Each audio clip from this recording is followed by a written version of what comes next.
Hello, welcome to Tokyo. I am your tour guide, Ben Ginsberg. Tokyo, once known as Edo, is the capital of Japan and the seat of the Japanese government, as well as the seat of the imperial palace and home of the Japanese royal family. It has become a center of modern technology and culture, with towering skyscrapers and modern architecture. Tokyo is not like other cities. Tokyo is actually a sprawling metropolis split into different wards to help make management of the city easier. Each ward has its own unique aspects, history, and culture.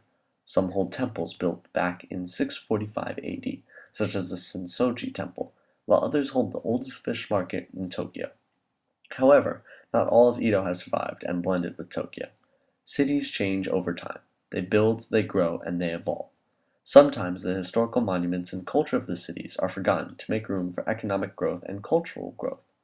Tokyo could have been one of those cities. It rose from a small fishing village in the 12th century to one of the most expensive and livable places in the world. However, there was one way that the people of Tokyo and the country of Japan helped hold on to a beautiful and complicated culture that was only influenced by Western ideals in the last 200 years. The gardens of Tokyo are windows into the past and pockets of calm against the crowded streets. Each garden or park has a history that is kept and preserved in some way or another.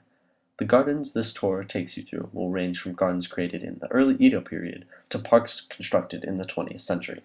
Some are Western gardens, focusing on the beauty of plants and trees themselves, while some are Japanese gardens, focusing on the beauty of untouched nature as a whole.